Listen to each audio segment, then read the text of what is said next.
लेकिन इस बार चंबल की 34 सीटें क्या कह रही हैं, यह जरा ध्यान रखिएगा, फिर कंफ्यूज मत होइएगा।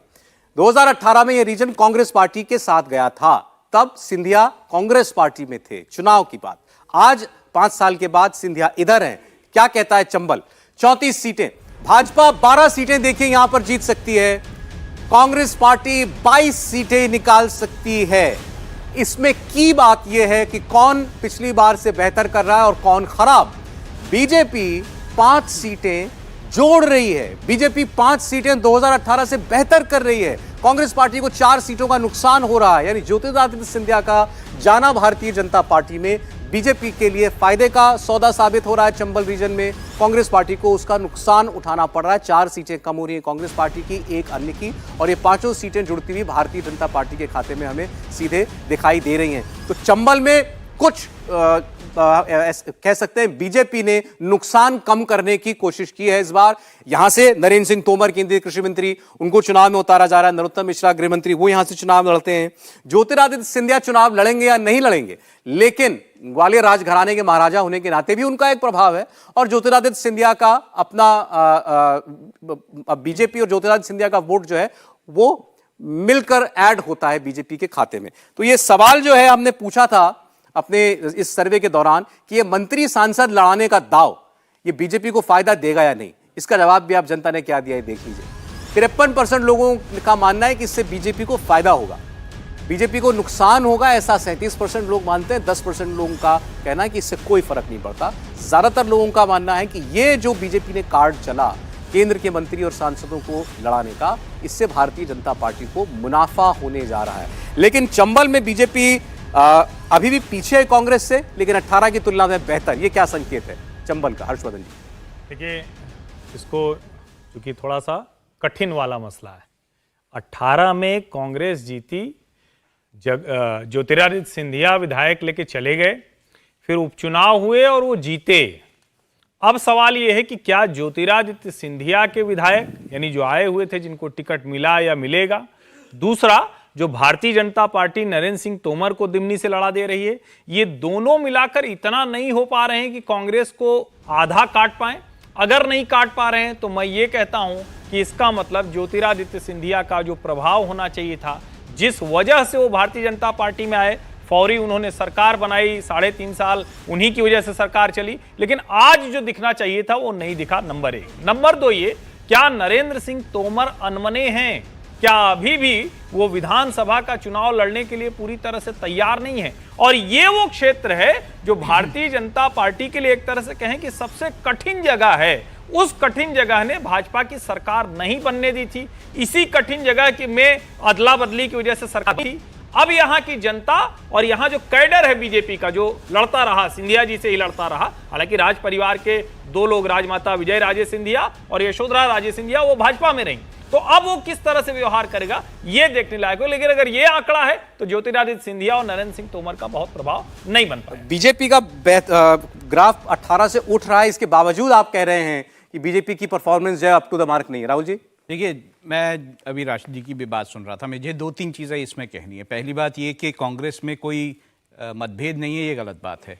अभी हमने कुछ वीडियोस देखे जिसमें कि जो है कमलनाथ और दिग्विजय सिंह कपड़े फाड़ने की बातें कर रहे हैं, है ना। तो ये कहना कि उसमें कोई मनमुटाव नहीं है, कोई चीज़ें नहीं है, ये सही नहीं है। लेकिन 3-4 चीज़ें बहुत ही महत्वपूर्ण रहेगी इन चुनावों में। एक तो ये तय होगा कि ज्योतिरादित्य सिंधिया का कांग्रेस से बीजेपी में आने का फ़ायदा हुआ, नुकसान हुआ, क्या जनता उसे एक्सेप्ट करती है, नहीं करती है।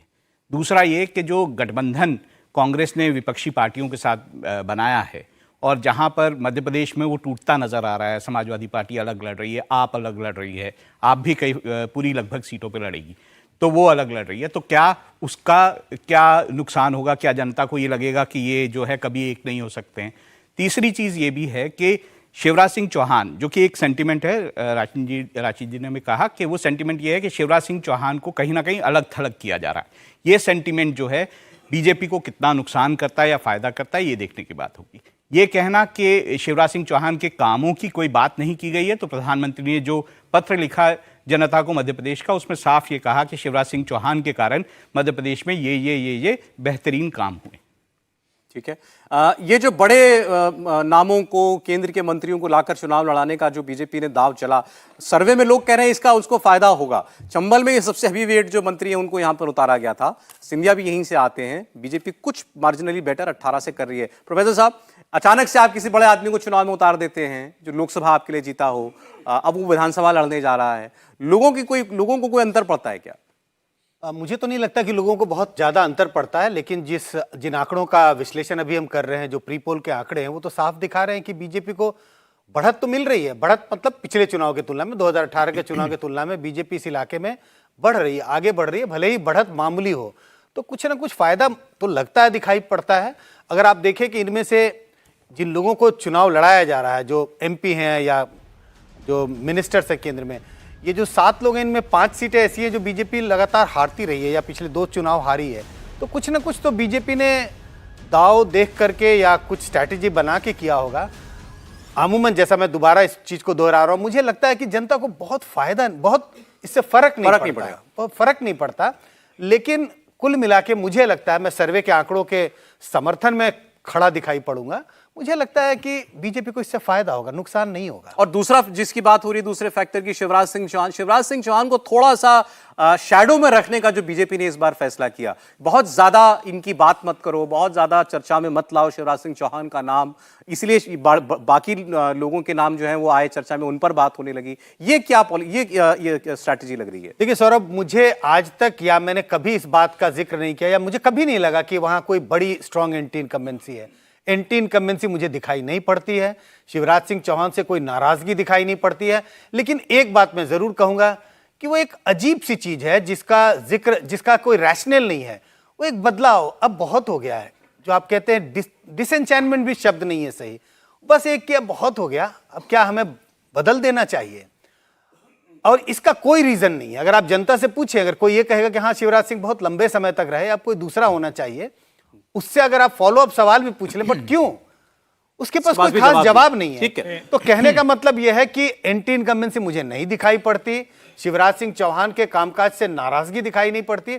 फिर भी पता नहीं लोगों के मन में शिवराज सिंह चौहान के लिए बदलाव का थोड़ा सा मूड दिखता है, और इसी के लिए बीजेपी ने शायद ऐसी स्ट्रैटेजी अपनाई है, उनको थोड़ा किनारे रखो और तमाम बड़े नेताओं को मैदान में उतारो, ताकि लोगों के बीच में मैसेज जाए कि भाई इनमें से भी कोई हो सकता है जो लोग बदलाव चाह रहे हैं। सौरभ जी देखिए, अभी जब हम सर्वे में देख रहे हैं तो मैं फिर से कह रहा हूं कि चंबल में अगर ये परिणाम है तो भाजपा के लिए निराशाजनक है।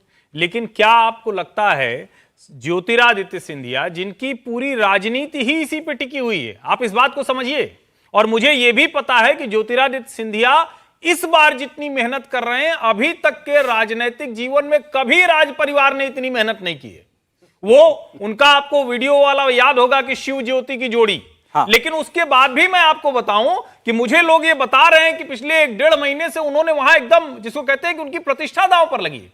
अगर वो ये काम कर पाए कि इस तरह से सर्वे पीछे दिखा रहे हैं फिर भी आगे जा रहे हैं, उनको हेमंत विश्व शर्मा बहुत अच्छे से दिखते हैं। उनको भारतीय जनता पार्टी में दिखता है कि अगर कोई परफॉर्मर है तो उसका राजनीतिक करियर कैसे आगे बढ़ता है। और शिवराज सिंह चौहान पर निश्चित तौर पर केंद्रीय नेतृत्व ने तय किया कि अब बदलाव तो होना है, लेकिन यह भी उनको पता है कि बिना शिवराज के फिलहाल अभी नैया एकदम से पार नहीं होगी, वरना उनको विधानसभा नहीं लड़ा। लेकिन भारतीय जनता पार्टी इसको कहते हैं प्लस माइनस दोनों देखकर तब वो राजनीति कर रही है। बिल्कुल ठीक, ब्रेक के लिए रुकना पड़ रहा है। मैं चाह रहा हूं एक बार राशिद जी का कमेंट संजय जी की बात पर जरूर आ जाए। उन्होंने कहा मुझे एंटी इनकम्बेंसी भी दिखाई नहीं देती, शिवराज सिंह चौहान से नाराजगी भी दिखाई नहीं देती, बस एक कोई बात है कि भाई बहुत हुआ। शायद ये अब शिवराज सिंह चौहान के चेहरे से शायद लोग चाहते हैं, उनको कुछ हो गया है कि भाई चेहरा बदलना चाहिए, और नाराजगी कुछ नहीं है। सहमत है जी सौरभ, देखिए जो बात है चंबल का संकल्प को साफ दिखाता है कि हिसाब झुका तू कुनबा डूबा क्यों।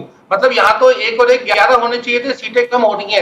लेकिन शिवराज जी को साइडलाइन करने का कोई राजनीतिक कारण नहीं है, और जो चीज होती है वो जैसे असम में हुआ, चुनाव के बाद बदलाव हो सकता था, ये जानबूझ के किया जाता है, और उसकी भाजपा की अंदरूनी राजनीति का यह हिस्सा है जो कुछ हो रहा है। इसको चाहे हमारे पैनलिस्ट इसको कहे या उसका बयान करे या ना करे, बात दरअसल यही है, और जनता को यह साफ समझ में आ रहा है कि शिवराज सिंह चौहान कहीं ना कहीं किसी को खटक रहे हैं।